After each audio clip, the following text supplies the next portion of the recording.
কেমন আছো তোমরা সকলে? আশা করছি সকলে ভালো আছো, সুস্থ আছো। Hello everyone, good morning, welcome back to a new mini blog.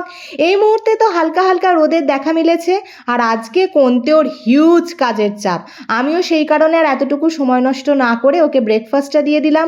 কোন্তেও তো অনেক আগে অফিসের উদ্দেশ্যে বেরিয়ে গেছে, তারপর সংসারের যা টুকটাক কাজকর্ম ছিল সেগুলো মিটিয়ে নিয়ে এই মুহূর্তে আমি নিজের ব্রেকফাস্টটা সারছি।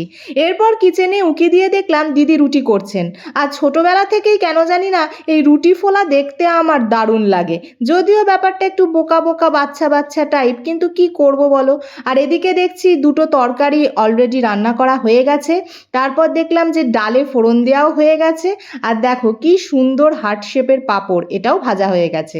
ওয়েদারের তো কোনো পরিবর্তন নেই, এক নাগাড়ে বৃষ্টি হয়েই চলেছে। আর এইরকম ওয়েদারে যখন পরিবারের কেউ বা নিজের কাছের মানুষ বাড়ির বাইরে থাকে, তখন খুবই টেনশন হয় যে ঠিক মতো পৌঁছতে পারলো কি না, সেফ আছে তো, এই সব চিন্তাভাবনাই মাথার মধ্যে ঘুরতে থাকে। আর সেই কারণে এখন টেনশন ফ্রি হওয়ার জন্য আমি নিয়ে এসেছি সেকেন্ড টাইম চা। এটা ফিনিশ করে এরপর যাব আমি ফ্রেশ হতে। Good evening.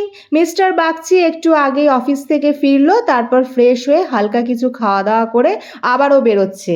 বেরোনোর কারণ আজকে ওদের একটা ডক্টর মেডিকেল এডুকেশন প্রোগ্রাম আছে, যেটা হবে আইটিসি রয়্যালে। তো সেটা অ্যাটেন্ড করার জন্যই ওকে এখন আবারও বেরোতে হচ্ছে। তো ওর ক্যাবও এসে গেছে, যদিও উইকেন্ড, কিন্তু তাও উইকেন্ডের ইভিনিংয়ে বউকে টাটা করে বেরোতে হলো, কারণ কাজের যে দায়িত্ব সেটা তো পালন করতেই হবে।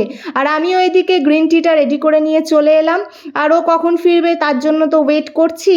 আর তার সাথে সাথে আমারও তো নিজস্ব কিছু কাজকর্ম রয়েছে, এরপর ব্লগটা নিয়ে বসবো, এডিট করব, ভয়েস ওভার দেবো। তো চলো আজকে তাহলে এই পর্যন্তই। লাইক শেয়ার সাবস্ক্রাইব করে দিয়ে পাশে থেকো। টাটা।